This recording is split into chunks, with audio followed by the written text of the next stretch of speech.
Hello friends, welcome to my channel. இன்றைக்கி நம்ம இதை பற்றி பார்க்க போகிறோன்னா வடைக்கறி ஹோட்டல் ஸ்டைலில் எப்படி ஈஸியாக சிம்பிள் அண்ட் டேஸ்ட்டாக செய்கிறதுன்னு பார்க்கலாம் வாங்க. அதுக்கு நான் 1 கப் அளவுக்கு கடலைப்பருப்பு எடுத்து ஒரு 3 மணி நேரம் ஊற வச்சுக்கிறேன். உங்களுக்கு குவான்டிட்டி எவ்வளோ தேவையோ நீங்கள் அந்தளவுக்கு எடுத்துக்கலாம். இதை நல்லா கழுவிட்டு ஒரு 3 மணி நேரம் ஊற வச்சுக்கலாம்.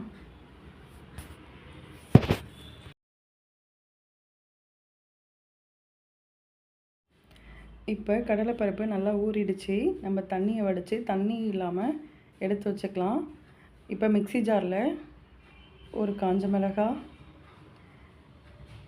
பட்டை, கிராம்பு, கொஞ்சமாக சோம்பு போட்டுக்கலாம். அதுக்கப்புறம் நம்ம தண்ணி ட்ரை பண்ணி வச்சது கடலைப்பருப்பு இது கூட ஆட் பண்ணிக்கலாம்.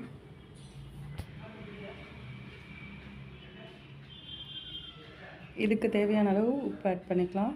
இப்போ நம்ம கொஞ்சம் கொரப்பாக அரைச்சி எடுத்துக்கலாம். ரொம்பவும் சாஃப்ட் ஆகிடக்கூடாது, ரொம்பவும் இருந்துடக்கூடாது, இந்த மாதிரி இருக்கணும்.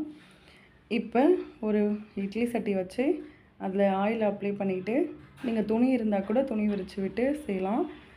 இல்லைன்னா இந்த மாதிரி ஆயில் அப்ளை பண்ணிவிட்டு ஃபுல்லாக நல்லா பரப்பின மாதிரி தூவி விடுற மாதிரி அதில் போடணும். ஒன்றோட ஒன்று ஒட்டாமல் பாருங்கள் நான் எப்படி போடுறேன்ட்டு. இந்த மாதிரி ஒரு குழியிலையும் அந்த தட்டு மேலே கூட ஒன்று இருக்கலாம், ஒன்றும் பிரச்சனை இல்லை. இந்த மாதிரி நல்லா ஃபுல்லாக பரப்பி விட்டுக்கணும். இப்போ இந்த மாதிரி இருக்கிற எல்லாத்தையும் போட்டுட்டு நம்ம மூடி வச்சுக்கலாம். அது ஆவி வரும்போது தெரியும் வெந்தது. ஒரு 10 மினிட்ஸ் அளவுக்கு குக் பண்ணால் போதும்.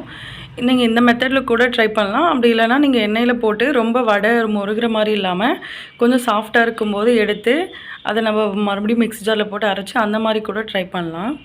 இப்போ ஒரு வானல் வச்சுக்கலாம். எண்ணெய் ஊற்றிட்டு பிரியாணி ஸ்பைசஸ்லாம் போட்டு கொஞ்சமாக சோம்பு போட்டுக்கலாம். 2 பச்சை மிளகாய், கொஞ்சமாக கருவேப்பிலை, வெங்காயம் ஆட் பண்ணி நல்லா வதக்கி விட்டுக்கலாம்.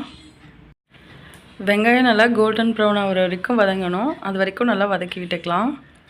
நம்ம எந்த அளவுக்கு வதக்குறோமோ அப்போ தான் டேஸ்ட்டு நல்லாயிருக்கும்.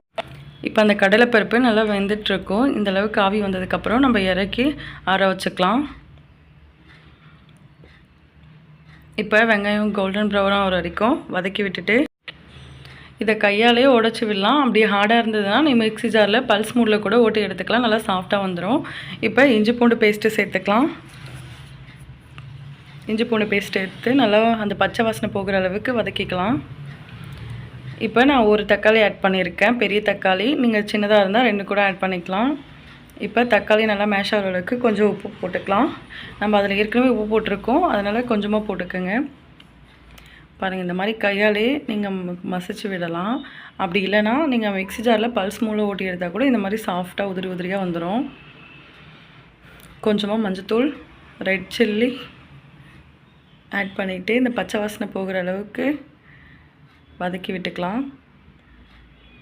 இப்போ தேவையான அளவு தண்ணி ஊற்றிக்கலாம்.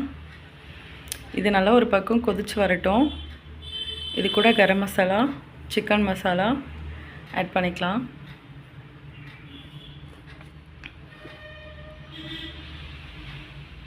இப்போ நல்லா கொதி வந்துடுச்சு. இப்போ உதுத்து வச்ச கடலை மாவை ஆட் பண்ணிக்கலாம். இப்போ கடலை மாவு போட்ட உடனே தண்ணி இல்லாத மாதிரி இருக்கும். நீங்கள் இன்னும் கொஞ்சம் தண்ணி ஊற்றி அட்ஜஸ்ட் பண்ணிக்கலாம். இப்போ பாருங்கள் இப்படி ட்ரை ஆகிடுச்சுன்னு. அது எந்த அளவுக்கு உங்களுக்கு வேணுமோ அந்தளவுக்கு தண்ணி ஆட் பண்ணிக்கலாம். நான் இன்னும் ஒரு அரை சொம்பு அளவுக்கு தண்ணி ஊற்றிருக்கேன். இது இட்லி, சப்பாத்தி எதுக்கு வேணால் சைட் டிஷ்ஷாக வச்சு சாப்பிடலாம். ரொம்ப டேஸ்ட்டாக இருக்கும். அது கொஞ்ச நேரத்துலேயே குக் ஆகிடும். நீங்கள் தண்ணி ட்ரை ஆகிற அளவுக்கு கொஞ்சம் நேரம் விட்டால் போதும். கொத்தமல்லி தூவி இறக்கிடலாம். அப்புறம் கஸ்தூரி மேத்தி கொஞ்சம் கசக்கி போட்டிருக்கேன். நல்லா வாசனையாகவும் டேஸ்ட்டாகவும் இருக்கும். அப்புறம் லாஸ்ட்டாக இறக்கும் போது ஒரு ஸ்பூன் நெய் ஆட் பண்ணிக்கலாம். அப்போ தான் நல்லா கெட்டியாகாமல் அப்படியே இருக்கும் அந்த ஸ்ட்ரக்சர்லேயே. அவ்வளோதான், டேஸ்ட்டான வடைகறி ரெடி ஆகிடுச்சு. நீங்களும் மறக்காமல் வீட்டை ட்ரை பண்ணி பாருங்கள். தேங்க்ஸ் ஃபார் வாட்சிங்.